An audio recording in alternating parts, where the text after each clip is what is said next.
भी किया, मैं वो आपके साथ शेयर करना चाहूंगा, कमेंट नहीं बताना चाहूंगा बट एक फीलिंग शेयर करना चाहूंगा। यू नो देयर आर, जब आप कुछ करते हैं तो there are positive as well as negatives. So there was one person जिसने इस पे नेगेटिव कमेंट भी किया एंड कुछ अच्छा अच्छा बोल रहा था। ठीक है, मैं इस चीज से आपको एक बहुत अच्छी सीख देना चाहता हूँ। सीख क्या है, मेरी बात सुनिए। कभी आपने सुना होगा हाथी चले बाजार और कुत्ते भौंके हजार। ठीक है, नहीं इसका मतलब ये नहीं कि आप उसे कुत्ता समझे। मैं ये कह रहा हूँ, मैं ये कह रहा हूँ, ठीक है, नहीं आप मेरे साइज को देख के आप मुझे हाथी समझ सकते हैं बट आप उसको कुत्ता मत समझिए। मेरा ये कहना है कि जिंदगी के लाइफ के हर एक फेज में, ठीक है, तुम्हें कुछ लोग कहेंगे जो तुम्हें बहुत पॉजिटिव कहेंगे, और लाइफ के कुछ फेज में ना तुम्हें कुछ लोग रहेंगे जो तुम्हें बहुत निगेटिव कहेंगे। ठीक है, मैं आपसे बस एक चीज कहना चाहता हूँ, कौन तेरे बारे में क्या बात कर रहा है ये भी अगर तू सोचेगा ना तो लोग क्या सोचेंगे पहले ये सोच। ठीक है, तो छोड़ना यार, किसने क्या बोला क्या नहीं बोला, बराबर है। जो कमेंट कर रहा है उसको कुछ नहीं लग रहा आ करके सिर्फ कमेंट करने में। हमको पता है 2 घंटे यहाँ आके खड़े रह के, ठीक है, बोलना और बच्चों से साथ करवा के लेने में फर्क क्या है।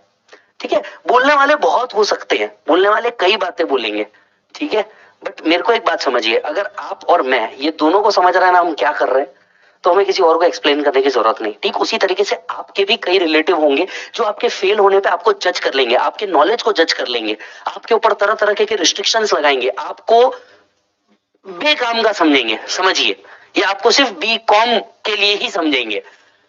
एक बात समझिए, ये बात फैक्ट है कि जब तक आप प्रूव नहीं करते ना कोई आपको इज्जत नहीं देता। ये बात उतनी ही सही है। आप मुझे बताइए, कोई ऐसे शेयर में आप भी इन्वेस्ट करना चाहेंगे क्या जो नॉन परफॉर्मिंग हो? यानी जब तक वो परफॉर्मिंग नहीं होता तब तक उसका वैल्यू आता नहीं। बस यही आपको करना है। सबसे पहले ना अपनी गेम ऊंची करो, लोगों को बताओ कि तुम में दम है, लोगों को समझाओ कि एक फेल का रिजल्ट ना तुम्हें ये नहीं बता सकता कि तुम्हारी वैल्यू क्या है, तुम्हारा वर्थ कितना है। समझ में आ रही बात? लोगों को नहीं समझेगा, लोगों को लगेगा कि भाई तेरे से नहीं हो रहा, और बाकी लोग छोड़ भाई, सबसे पहले व्यक्ति रहते अपने माँ बाप, क्योंकि माँ बाप ने तुम्हें हमेशा ना 70, 80 और 90% देखा है। इमेजिन कर, मैं तेको एक सिचुएशन समझा रहा हूँ, हम सबके साथ ये सिचुएशन हुई है, स्पेशली फेलियर्स के साथ ये हमेशा सिचुएशंस होती है। हमें हमने और हमारे माँ बाप ने क्या किया, 10वीं 11वीं 12वीं में कैसे देखा है, 70%, 80%। यहाँ पे तो कई लोग ऐसे होंगे जिनको अकाउंट्स में 99 भी आए होंगे। खैर आज विषय अलग है, अकाउंट्स वही है, रूल चेंज नहीं हुए, पर पता नहीं कुछ बदल गया, तो पता नहीं कुछ बदल गया। सही है कि नहीं है? हम वो व्यक्ति थे। आपको पता है डिफरेंस क्या हुआ? कई कई लोग ये भी कहे इस कोर्स में कि ये कोर्स 10वीं 12वीं से इजी है। सही है, उन्होंने इतनी मेहनत करी होगी कि लगा होगा। अरे भाई देख, तू किसी का परसेप्शन गलत कर सकता है क्या? नहीं, उनको ये लगा होगा, डेफिनेटली लगा हो सकता है, उन्होंने उतनी मेहनत करी होगी। ऑब्वियसली ना, किसी दिन तू भी अगर उतनी मेहनत कर देगा, तेरा भी स्टेटमेंट यही रहेगा, तेरा भी स्टेटमेंट शायद यही रहे। तूने भी यही काम करना है मेरे भाई, कि तूने भी मेहनत करनी। देख देखो, 11वीं 12वीं 10वीं व्हाटएवर, इसमें तेरे को सबसे ज्यादा मार्क्स क्यों आए थे? क्योंकि तूने उतनी प्रैक्टिस करी थी। याद कर, तूने तेरे ब्रेन से ज्यादा ना तेरे हाथ को रिवाइज करवाया था। मैं बताता हूँ कैसे। तेरे को 11th में बहुत क्लियर पता था, अगर ये यहाँ डेबिट होता तो ये यहीं क्रेडिट होता। 11th में ना, याद कर, जब तू पेपर देने गया था ना, तूने पहले क्वेश्चन पेपर नहीं पढ़ा, तूने जाकर के पहले स्केल से लाइन मारी। तेरे को मालूम था, तेरे को पता था, तूने ऐसा स्केल से लाइन मारी, तेरे को मालूम था इतने ही लिखना है, ऐसा ही लिखना है, ऐसा ही। तूने तेरे ब्रेन से ज्यादा तेरे हाथों को याद करवाया था कि ये ऐसा ही चलेगा। तेरे को पता था कि भैया जर्नल एंट्री के बाद बीइंग ऑटोमेटिक आ जाता। तेरे को पता था, तेरा नॉलेज कहीं नहीं गया, तेरा विल पावर कहीं नहीं गया, तेरी इच्छाएं कहीं नहीं गई। एक चीज जो तेरी छूटी है ना, वो छूटा है practice. Don't you think so? यहाँ पे भी तू देख, तेरे को इशू क्या है? यहाँ पे इशू ये नहीं है कि तेरे को समझ नहीं रहा, यहाँ इशू ये नहीं है कि तेरे दिमाग में नहीं जा रहा। इनफैक्ट कई लोगों को ध्यान में भी आ रहा होगा ये चल रहा है। प्रॉब्लम क्या है? तुमने प्रैक्टिस ही नहीं करी। तुमने यहाँ तो बैठा लिया, यहाँ भी तो समझाओ। जब तक दिमाग ऑर्डर नहीं देगा, यहाँ समझेगा कैसे करना क्या है? पहले यहाँ पे तो लेके आओ चीजों को प्रैक्टिस करो, प्रैक्टिस करो। यही एक सिंपल सा तरीका है किसी भी चीज को वर्कआउट करने का। समझ में आ रहा है तुम लोग को मालिक?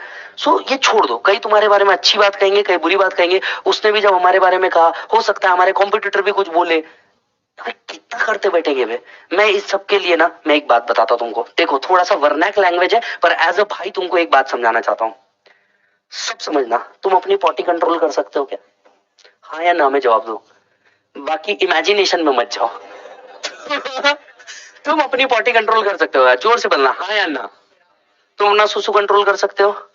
अबे जो चीज तुम्हारे अंदर है तुम उसको कंट्रोल नहीं कर रहे, एक्सटर्नल को कहाँ कंट्रोल करते बैठे हो बे।